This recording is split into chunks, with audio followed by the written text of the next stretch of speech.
The 7 Wonders of Sassafras Springs by Betty G. Burney. Day 2. Jeb joins in.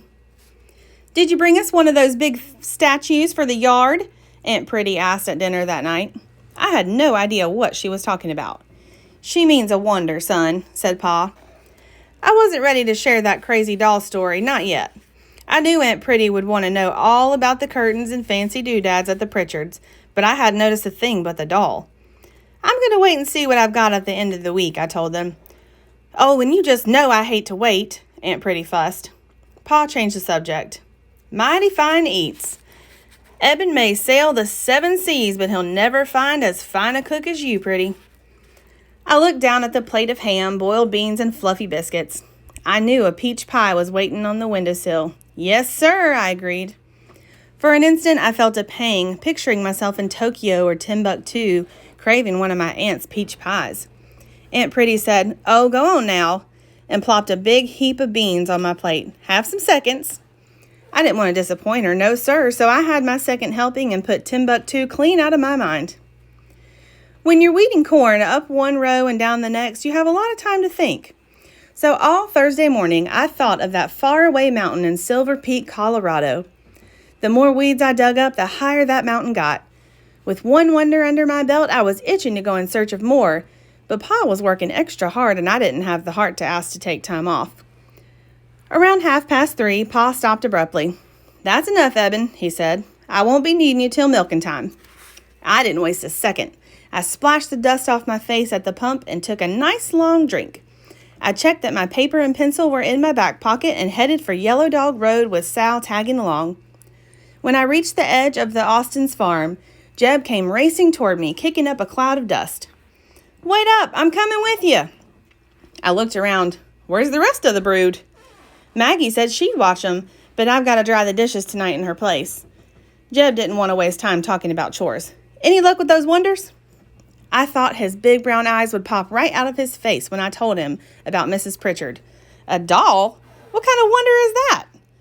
A doll that saved somebody's life, I told him. You think that's a wonder? I think that's a wonder even if it's a peculiar one. You got any better ideas? Jeb shook his head. No, I've never seen anything special except for that 3-legged cow my grandpa used to have. That wasn't man-made, I told him. Nope, it was a freak of nature. That's what Grandpa said. Jeb stopped to pick up a hedge apple and pitched it across the road. I'm all along the ridge first, I told him about Orville Payne.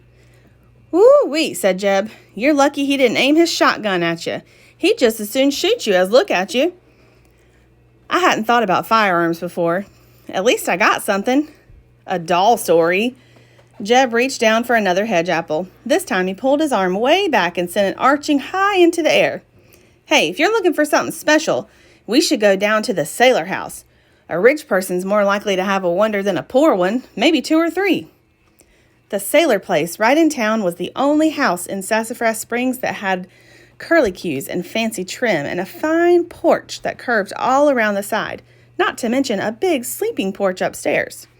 The Sailors had money, something in short supply everywhere else in town.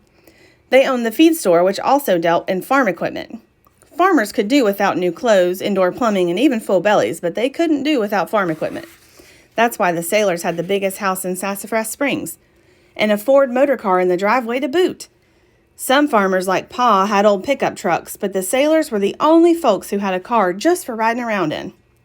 I don't know about this, I told Jeb as we gingerly walked up the front steps. There was a window in the door with colored glass in it, put together to look like a rose. Mrs. Sailor might not cotton to boys like us calling on her. Before I had time to talk myself out of knocking on the door, it swung open, and there was Mrs. Sailor, dressed all in pink with a big smile on her face. Hello, young men. I thought I heard footsteps. Howdy, ma'am, I mumbled. Mrs. Sailor was young, much younger than Mr. Sailor, and her soft brown hair was piled high on her head. What can I do for you? Jeb just stared at her like the cat got his tongue, but I managed to blurt out something about looking for wonders. Maybe you better come in, she said. The inside of the house was so full of furniture and pictures, rugs and lacy things that it looked like a store. It wasn't the place for the likes of Jeb and me. I'm not sure I have what you're looking for, Mrs. Sailor furrowed her brow, but I'll have a think. Had us sit on the sofa decorated with roses. I guess they were her favorite flowers. You wait right here and I'll be right back. Jeb had yet to say one word. He just sat and stared. After a while, I heard the rustling of her skirts and Mrs. Saylor came back carrying a red satin box. I suppose this is our best bet, she said, sitting in a fuzzy blue chair across from us. She carefully opened it and pulled out a long strand of pinkish-colored pearls. These pearls belong to Mr. Saylor's great-grandmother. Aren't they lovely? She waited for some kind of reaction, so I said, yes, ma'am, while Jeb just nodded. She reached in again and pulled out a circle of small green beads.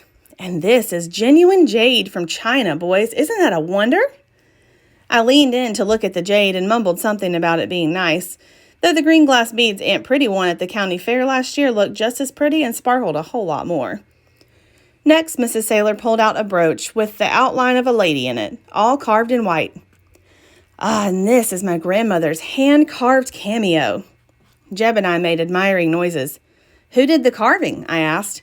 Oh, a jewelry maker in Paris, she said in a tone that let me know French jewelry makers were a lot better than the ones in Missouri. Do you think these are wonders? She asked, biting her lip. Mrs. Saylor surely aimed to please. Yes, ma'am, I told her, the very finest. Mrs. Saylor looked relieved. She picked up another box, a cardboard box, in the shape of a heart, off the table next to her. Have a chocolate, boys, all the way from St. Louis. She lifted the lid, uncovering rows of chocolates, round, square, and heart-shaped ones. The round ones are cream-filled. The square ones are solid chocolate, and the heart-shaped ones have nuts, she explained. It only took a few seconds for my hand to land on a square chocolate, while Jeb picked out a cream-filled one. We didn't know what to do next until Mrs. Saylor said, I believe I'll have a heart-shaped one. She popped the chocolate in her mouth. Go ahead, boys, she urged us, so we ate ours, chewing in silence, and oh, I've never tasted chocolate like that before. There was nothing left to do but thank Mrs. Saylor, say our farewells, and get out. As we hurried down the steps, Mr. Saylor arrived home wearing a three-piece suit and a big city hat. What did those rascals want? I heard him ask his wife at the door. Oh, they were just looking for something, she said. I gave them chocolates. You're too soft-hearted, Lily, he said, but that's what makes you so special. Did you see those pearls? They must have been worth a fortune. And those stones from China, too? Jeb exclaimed once we were down the road a piece. They were fine, but they were no wonders, I told him. Jeb looked like I'd just told him the sky was red instead of blue.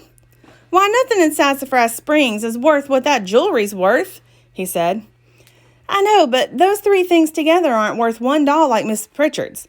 All you can do with a string of pearls is hang them around your neck. I think I need to go back to where I left off yesterday. If you're going back up the ridge, the next stop after the Pritchards is Cully Pones. If you go there, you'll be plenty sorry. Why? 'Cause that Cully's crazy. Everybody knows it, said Jeb. You go over there and you won't live to see your mountain. Cully Pone was a bit odd, I agreed, but he was harmless, according to Pa. Jeb did not agree. Has he got a gun? I wondered. Who knows? He's got wild eyes and he holds his trousers up with a rope. What Jeb said was true. I could skip Cully's place, but I'd kick myself hard if I ended up missing a wonder. If that's the next place on the ridge, then I'm going there. Come with me. There's safety in numbers, I told Jeb. Jeb stopped in the road and turned to me.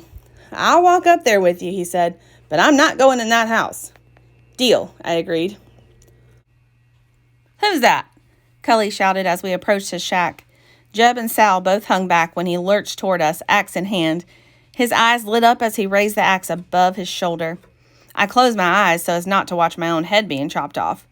When nothing happened, I opened them, just as Cully rested the axe back on his shoulder and showed off his 4 teeth in a wide grin. Boys, is it? Thought you was the tax collector.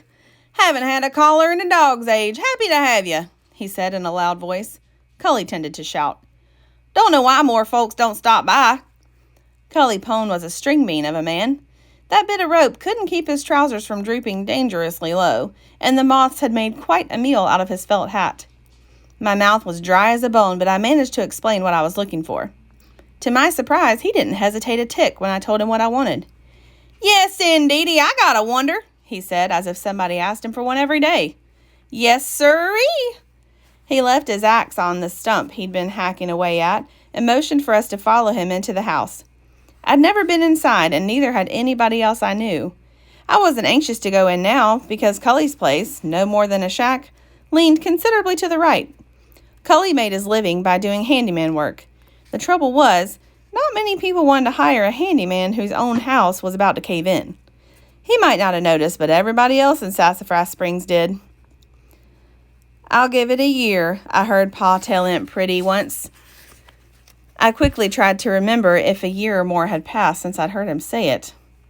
On the other hand, a wonder is a wonder, and one more wonder would take me one step closer to that mountain, so I followed him. When I glanced back at Jeb, he rolled his eyes as if to say, "When hell freezes over." I figured if I was going to the Nile or the Amazon, I'd have to take a few chances. Against my better judgment, I forced myself to step inside. Sal trotted along behind me, and Cully didn't object. Near the door sat a huge chair covered with a pile of tattered quilts. There was an old pot-bellied stove in the corner and a bunch of wooden crates that Cully used for furniture. What caught my eye was a bookcase set dead in the middle of the room. It reached all the way to the ceiling. Or should I say the ceiling sagged down and rested on top of the bookcase. The wood was split and warped, and the shelves leaned at crazy angles. Every inch was covered with useless items, bent fishing poles, dusty pop bottles, what might have been an ancient coconut, and a rusty mousetrap with a piece of cheese so old and dry even the hungriest rat would pass it by. Cully walked up to the bookcase and patted it proud-like. "Yep, here's a guaranteed wonder of the county, even the state, and maybe even a wonder of the whole doggone world." "You're talking about the bookcase?" "Yes, sirree, it's a bookcase," Cully bellowed. "My prized possession. Had it since I was a boy. Never read me a book, but by jiggers, I have a bookcase. The doggonest bookcase you ever did hear of, too." Cully dropped into the chair and patted a crate for me to sit on. I didn't have time to worry about whether the roof would fall in or whether the crate would give way.